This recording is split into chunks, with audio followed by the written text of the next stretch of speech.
The waiter approached our table with the little black leather book that ends every meal. I reached for my purse, but Megan's voice cut smoothly through the dining room chatter. It was clear, casual, and perfectly pitched so that the neighboring tables could easily hear. "We're not paying for her," she told him, waving a manicured hand in my direction. "Separate checks, please. She's not with us."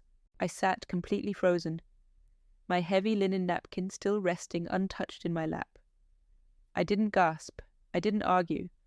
I just looked across the white tablecloth at Daniel, my own son, who was suddenly very interested in the ice melting at the bottom of his water glass. He wouldn't meet my eyes. I didn't speak. I did exactly what I've always done when things turn ugly in a dining room. I observed. For 40 years, I owned and ran a bustling restaurant, and you learn quickly that the loudest people are rarely the most dangerous ones. It wasn't the cost of the dinner that took my breath away, it was the absolute casualness of her cruelty. I wasn't being shouted at, I was just being subtracted, erased entirely while present. Before I tell you what happened after that, I need you to understand something. This is my story exactly as I lived it, though I have changed a few details to protect people who never once protected me. But the receipts? Those are real. I kept them all. And before we go any further, I would love to know where you are watching from tonight. Leave your city or your country in the comments. I spent 40 years feeding strangers, travelers, regulars, and families from 6 continents.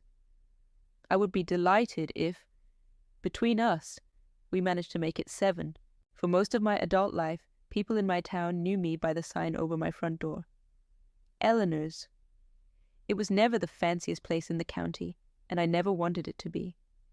We had white coffee cups with a gold rim, real mashed potatoes every Thursday, and a dining room that held half the family milestones in our city.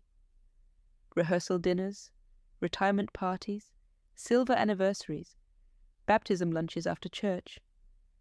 People came to us when something mattered, and I took that seriously. I ran that restaurant for 40 years. I could tell when a couple was fighting before they opened their menus, when a salesman was lying, when a waitress was too proud to admit her feet hurt. You learn people in that business. Not just food. People. 3 years before all this happened, I retired and sold Eleanor's to a younger couple who promised not to change too much. They kept the name. I kept enough money to live comfortably, and for the first time since I was 23, my evenings belonged to me. Daniel had been my bookkeeper for the last 10 years I owned the place. He was good with numbers, quiet, dependable, and I was proud enough of him to pay for his business degree without a second thought. If I signed something he prepared, I signed it because he had prepared it. That was the level of trust. When he brought Megan into the family, I welcomed her with my whole heart. I hosted their engagement party in the back room at Eleanor's with candlelight and lemon cake. On their wedding day, I gave her my mother's pearl earrings, the ones Mama wore only on Easter and at my own wedding. Megan cried when I placed them into her hands. So did I. That is why, when Daniel invited me to his 40th birthday dinner at a new upscale place downtown, I felt nothing but pride. My son had chosen somewhere elegant. I took my time dressing. I wrapped his gift myself. Then I went with a full and grateful heart. Still. Looking back, I can see every hairline fracture I was too trusting to notice at the time. The pattern was there, clear as a grease stain on white cotton, but I did not want to read it. About 3 months before that birthday dinner, Megan started making little comments. At Christmas, she mentioned to Daniel's aunt that I had seemed confused during gift opening, that I couldn't quite follow conversations. I was standing 10 feet away, perfectly aware of everything being said. I told myself she was just being protective. Daniel began calling me every Sunday. That sounds lovely until you notice the difference between a son calling to talk and a son calling to check. His questions had a clipboard quality. Had I eaten? Was I sleeping? Had I forgotten anything lately? I answered patiently, pretending I did not notice. Then the granddaughters stopped coming. Lily was 11, Rosie had just turned 8. and for years they had slept over at my house one Saturday a month. Suddenly they were too busy. Dance class, soccer, birthday parties. Megan always had a reason, delivered with a sympathetic tilt of her head. I missed Lily's spring ballet recital entirely. Megan claimed she forgot to send me the details. Forgot, as though I had not been at every recital since the child was 4 years old. At a cousin's Easter brunch, I walked toward the kitchen and heard Megan's voice drifting from the hallway. "We are keeping an eye on her," she was saying to someone. "It is sad, really." She repeats herself constantly now. I do not repeat myself. I ran a commercial kitchen, managed 30 employees across double shifts, and balanced books in my head, while short order tickets piled up during a Friday night rush. But I made excuses. She was anxious. She was protective. She meant well. The morning of Daniel's birthday dinner, I almost stayed home. Something in my chest whispered that I should not go. I wish, more than almost anything, that I had trusted that instinct. I drove home in silence that night. No radio, no phone call to a friend, nothing but the dark highway and the hum of my tires. At the restaurant, after Megan's announcement, Daniel had quietly paid for his own meal and hers, tucked his credit card back into his wallet, and walked out without once looking in my direction. I stayed behind. I paid for my own dinner, left a 25% tip out of old habit, and smiled at the waiter as though nothing unusual had happened. Then I gathered my coat and my purse and my untouched gift for my son, and I left. At home, I did not turn on the lights. I sat in my kitchen in the dark, replaying the evening frame by frame the way you would rewind a troubling piece of security footage. Her voice. His silence. The other diners glancing over, the way the waiter hesitated, embarrassed for me. I could not sleep. By midnight, I gave up trying and opened my laptop at the kitchen table. Years ago, when Daniel got married, I had set up a joint savings account for family emergencies. I seeded it with $40,000 and gave him access, because that is what mothers do. A safety net. A soft place to land if anything ever went wrong. I had not logged in for at least 2 years, maybe longer. There had been no reason to check. The balance on the screen read $312.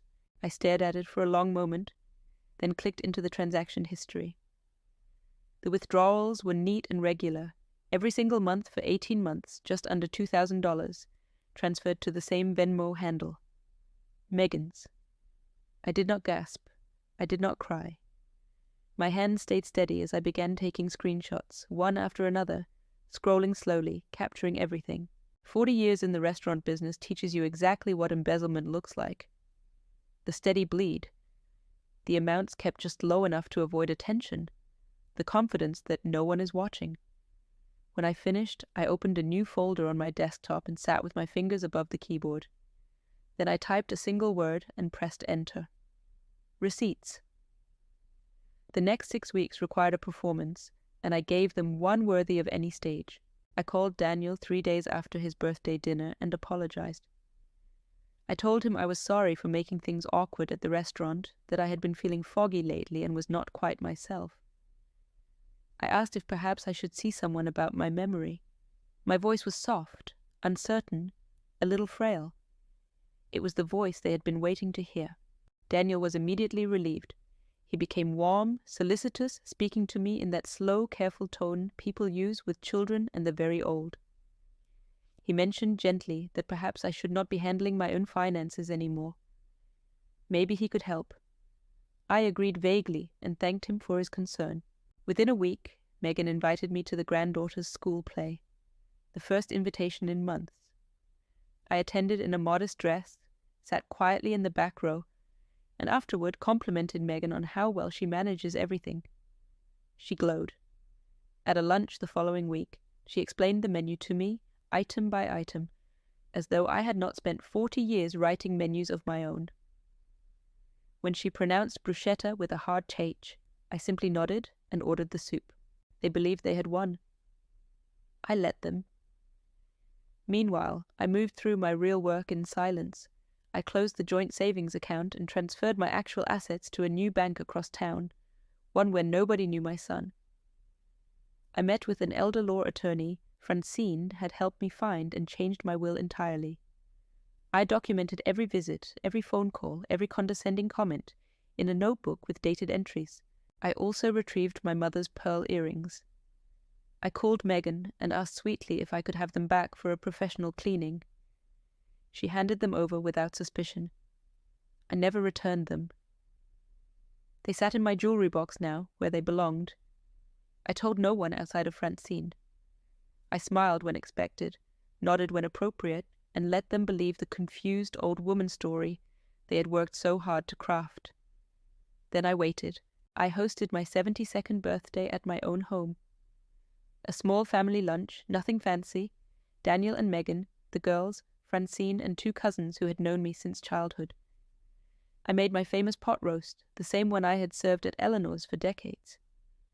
The house smelled like rosemary and slow-cooked beef, and something almost like normal. Midway through the meal, I set down my fork and lifted my glass of iced tea. I stood slowly, and the table quieted. "I have an announcement," I said. Megan's face arranged itself into a patient, almost smug expression. She probably expected me to mention something about needing help with my finances. Perhaps a grateful little speech about how much I appreciated their support. "I have spent the last 2 months learning exactly how much my son and his wife have stolen from me," I said. "And I have the records." The silence was instant and absolute. I reached beneath my chair and produced a folder, thick with printouts. Every withdrawal, every Venmo receipt. Screenshots of Megan's social media posts showing vacations and handbags, and spa days that lined up perfectly with the dates money left my account. I read one line aloud from the Easter brunch conversation I had overheard. "She repeats herself. It is sad, really." I looked directly at Megan. "I do not repeat myself, but I do keep records." Daniel leaned forward, his voice strained. "Mom, you are confused. You do not understand what you are looking at." I turned to face him fully. "I ran a restaurant for 40 years, Daniel. I balanced my own books. I caught 3 employees stealing and handled it before lawyers ever got involved. I know exactly what theft looks like. I know what loyalty looks like." I paused. "And I know the difference." I told them the joint account was closed. The money was gone, spent by them, unrecoverable. My will had been changed. My assets were no longer any of their concern. The granddaughters sat frozen, forks still in their hands, eyes wide. Megan burst into tears, but I had seen enough tears in my years to know the difference between sorrow and fury. Hers were angry tears. The tears of someone caught, not someone sorry. "You are ruining this family," she spat. I set my glass down gently. "No," I said. "I'm just telling the truth at my own table." Daniel and Megan left without finishing their food. Megan grabbed her purse and coat, and Daniel followed her without a word, his half-eaten plate of pot roast still sitting in front of his empty chair. The girls trailed behind them, silent and pale, glancing back at me as they went. The cousins sat in stunned silence after the front door closed. Francine reached across the table and squeezed my hand once, firmly. No one asked if I was all right. They already knew the answer. In the weeks that followed, I did not press charges. I did not need to. Family talks, whether you wanted to or not. The story spread. Within a month, Megan's own parents called me, furious, but not at me. It turned out she had borrowed heavily from them as well, with the same promises, the same excuses. Daniel sent one email, 3 weeks after the lunch. It was a half-apology wrapped in self-pity, blaming financial stress and Megan's spending in circumstances beyond his control. He asked if we could move past this. I read it twice, then closed my laptop. I did not reply. I sent birthday cards to both of my granddaughters, each with a handwritten note and my phone number. I told them I loved them, and that I would always be here when they were ready to talk. For now they have not called. I accept that. Children should not have to choose, and I will not make them. Sometimes I drive past the old restaurant. The new owners kept my name on the awning, gold letters against dark green. I slow down just enough to see it, then keep going. I do not linger. Some chapters stay closed. I'm sitting in my kitchen this morning with a cup of coffee and my mother's pearl earrings in my ears. The house is quiet. The sun is coming through the window the way it always does at this hour, and I am exactly where I want to be. People ask me sometimes if I am lonely. I tell them there is a very large difference between being alone and being lonely. I know which one I am. If there is anything I want you to take from this story, it is this. You can love someone and still lock the door. You can forgive someone and still change the will. Being kind is not the same thing as being foolish, and it never was. Respect is not something you are owed simply because you share someone's blood. It is earned, and so is a seat at my table. If this story meant something to you tonight, please leave a like and subscribe so you don't miss what comes next. And tell me in the comments, have you ever had to protect yourself from someone you loved? I would genuinely like to hear. I'll be reading.